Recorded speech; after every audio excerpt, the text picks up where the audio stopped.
Hey, welcome to the first ever episode of Sakowski Safaris Cooking Edition. And what we're going to do today is we're going to start a series of episodes. Hopefully this isn't a flop and it'll go viral and you'll see more of this.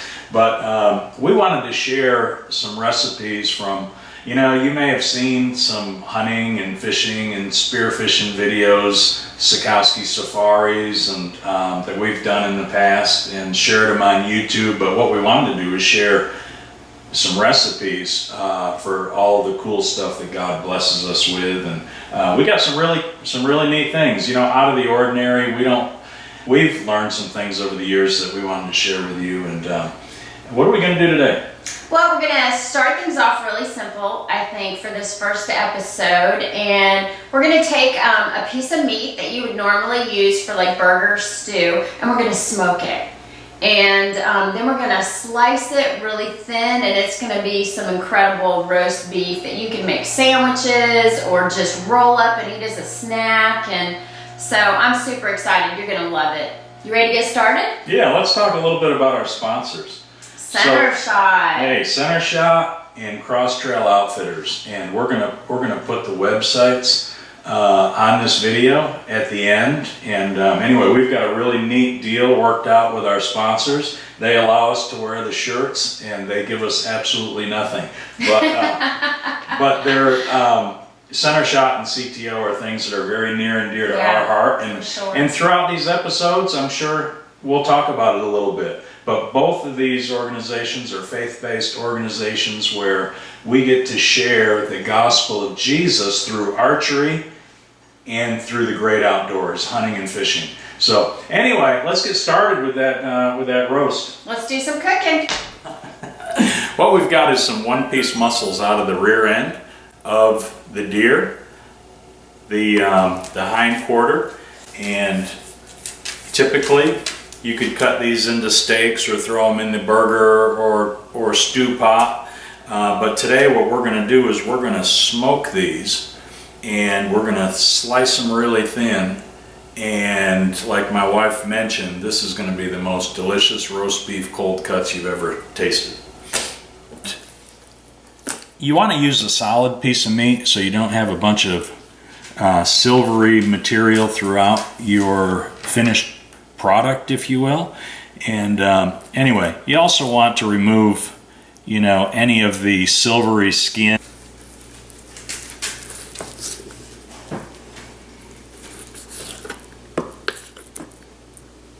But what we're going to do is we're going to rub these up with your favorite rub, and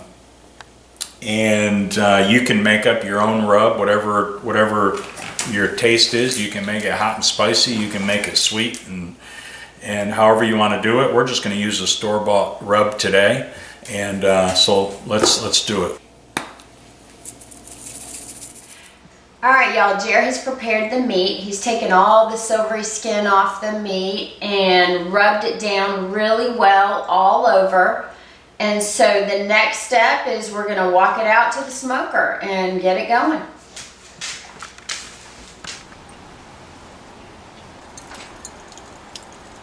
You can see here I've got some hickory chips that I'm going to load into my big green egg. And you don't need a big green egg to do this. I mean, you can use any kind of smoker. You can even do it on a grill as long as you can keep the temperature adjusted to what you want.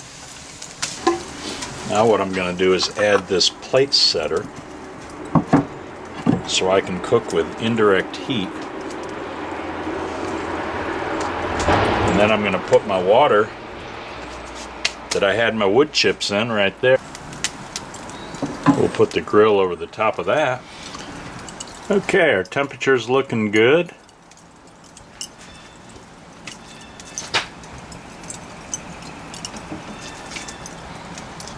We'll go ahead and load our pieces of venison right on there, right over the top of the water. That's going to help keep it moist.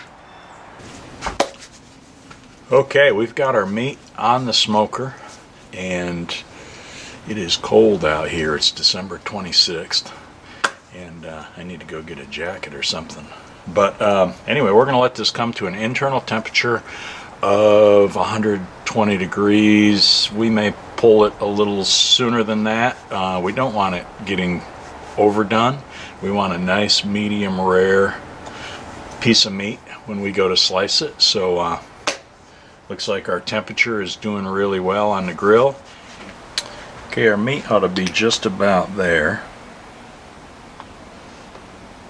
And I've got my probe here. Got it set for beef. Of course, they don't make these things for venison. Maybe that's a $1 million idea. 115, 117.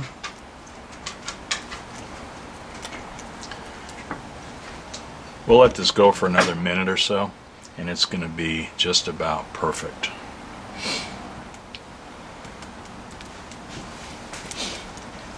Okay, let's pull this meat off the grill. So we've got our meat to an internal temperature of 120 degrees, and now what we're going to do is I'm going to wrap this up in some tin foil, and I'm going to put it in the freezer and just let it, I'm not going to freeze it solid, I'm just going to let it get firm, and then we're going to put it on the meat slicer.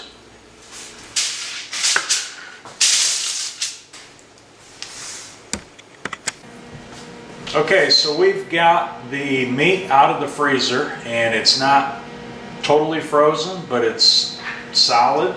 How long's it been in there? It's been in there for 3 hours and 45 minutes. Okay. But it gets it nice and a good consistency to be able to slice it thin, get a lot of that surface area going. So let's get on the slicer. Okay.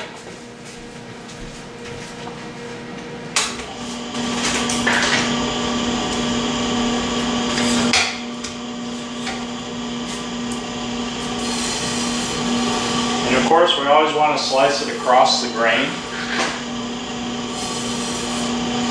Keep it good and tender.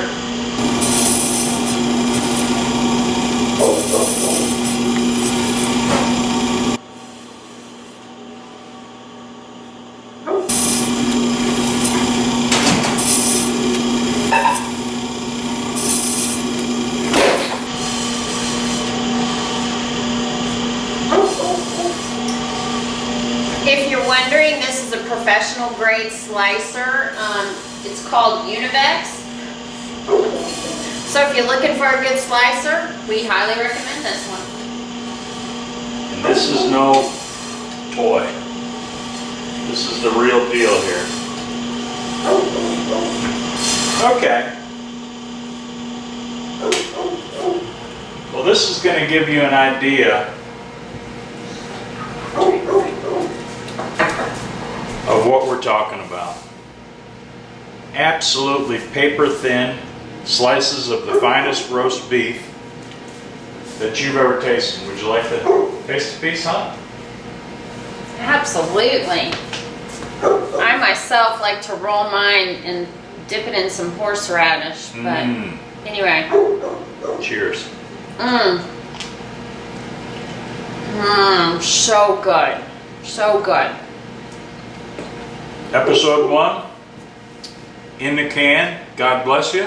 We'll be back with more great venison recipes, ideas, stolen recipes, but we've gathered them up over the years and we can't wait to share them with you. Enjoy. God bless you.